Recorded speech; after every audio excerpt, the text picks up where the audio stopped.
What if I told you there was an operating system faster than Windows, more elegant than Mac, and ready to ship in 1997, and it completely disappeared? No crashes, no blue screens, just pure, blazing speed.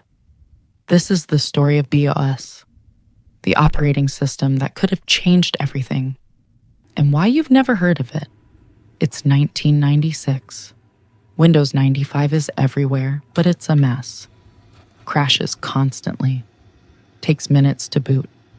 Try to play a video file? Good luck. Try to play 2 video files? Your computer just gave up. And if you were unlucky enough to get the blue screen of death, you'd lose everything you were working on. No warnings, no recovery, just gone. Over at Apple, things were even worse. The Mac was dying. Their operating system, System 7, was built in the 1980s and held together with duct tape and prayers. Apple knew they needed to replace it fast. So they went shopping for a new operating system. They had 2 options. Option 1, buy Next, the company Steve Jobs started after Apple fired him. Their operating system was solid, but it was built for expensive workstations, not consumer computers. Option 2, buy Be Incorporated, a startup run by Jean-Louis Gassée, a former Apple executive who left to build the operating system he always wanted. It was called BeOS, and it was phenomenal. BeOS wasn't just incrementally better than Windows or Mac. It was built from the ground up to do things they couldn't. Let me show you. This is a demo from 1997. BeOS is playing 10 video files at the same time. No stuttering, no lag, just smooth, real-time playback. Windows 95 could barely handle 1 video without choking. How did BeOS do this? Pervasive multi-threading. Most operating systems in the 90s could run multiple programs, but they struggled when those programs tried to do multiple things at once. BeOS was designed so that everything, the file system, the graphics, the audio, ran in separate threads that worked together seamlessly. Think of it like a restaurant kitchen. Windows 95 had 1 chef doing everything. BeOS had a team of chefs, each handling their own station, all coordinating perfectly. Then there's the file system, BFS, the B file system. It had something called journaling. If your computer crashed while you were saving a file, BeOS could recover it. The system kept a record of what it was doing, so nothing was ever truly lost. Windows wouldn't get this until 2001 with Windows XP. BeOS had it in 1995. And because BeOS was built for media from day one, it was a dream for anyone doing video editing, music production, or graphic design. Boot time? BeOS 10 seconds, Windows 95, over a minute. System responsiveness? You could run a dozen applications and BeOS wouldn't slow down. Windows would grind to a halt, and the interface? Clean, fast, intuitive.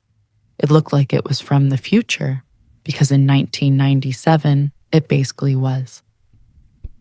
So if BeOS was this good, why didn't it take over the world? In 1996, Apple had a decision to make. Jean-Louis Gassée flew to Cupertino and pitched BeOS. He showed them the demos, the multi-threading, the stability, the speed. Apple's engineers were blown away. Gassée asked for $400 million to sell B Inc. to Apple. Apple offered $125 million. The negotiations stalled. Gassée wouldn't budge. He believed BeOS was worth every penny, and honestly, it probably was.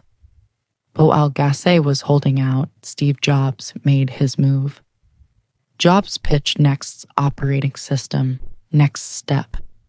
It wasn't as fast as BeOS, but it was stable, mature, and Jobs came with it. In December 1996, Apple bought Next for $429 million. more than Gassée was asking for. The deal brought Steve Jobs back to Apple. Within a year, he was CEO. Next step became the foundation for macOS, which still runs on every Mac today. Gassée was left with nothing. Some people say he priced himself out of the deal. Others say Apple was never serious about buying BeOS. They just used it as leverage to negotiate with Jobs. Either way, the decision was made, and the tech world was never the same. Okay, so Apple rejected BeOS, but Gassée wasn't done. If Apple wouldn't buy it, he'd sell it directly to consumers. BeOS would compete with Windows on PCs. There's just one problem: Microsoft. By the late 90s, Microsoft had licensing agreements with every major PC manufacturer, and these contracts had a nasty little clause. If a manufacturer wanted to pre-install Windows, and they all did, they had to agree not to promote competing operating systems. Here's how it worked. A PC with just Windows cost the manufacturer, let's say, $50 per license. A PC with Windows and BeOS. Suddenly, that Windows license cost $200. No manufacturer could afford that. So even though some wanted to ship BeOS, they couldn't. BeOS became a hobbyist OS. You could download it, install it yourself, and join a small community of enthusiasts who knew what they had. But without pre-installation deals, BeOS had no path to mainstream adoption. In 2002, Inc. sued Microsoft for anti-competitive practices. They claimed Microsoft had used its monopoly to strangle BeOS in the crib. Microsoft settled out of court for $23.25 million. For Microsoft, that was pocket change. For Inc., it was a moral victory. But it came too late. The company was already dead. By 2000, Gassée knew BeOS couldn't compete in the desktop market, so Inc. pivoted to internet appliances. Those weird little devices that were supposed to replace PCs, but never did. It was a desperate move, and it didn't work. In 2001, Inc. sold its assets to Palm for $11 million. Down from a potential $400 million from Apple 5 years earlier. BeOS R5 was the last official release. But the story doesn't quite end there. A group of developers loved BeOS so much that they reverse engineered it and created Haiku OS, an open source recreation that's still maintained today. You can download it right now. It looks almost exactly like BeOS did in 2001. The dream didn't die. It just went underground. So let's play the what if game. What if Apple had bought BeOS instead of Next? Well, Steve Jobs wouldn't have returned to Apple. And without Jobs, there's no iMac, no iPod, no iPhone. Apple might have survived with BeOS, but they wouldn't have dominated the way they did. What if BeOS had shipped on PCs? We'd have had real competition to Windows, faster innovation in operating system design. Media creators would have had professional-grade tools years earlier. But here's the thing. BeOS proved that being better doesn't guarantee success. It was faster than Windows, more stable than Mac, more elegant than anything else in 1997. And it lost anyway.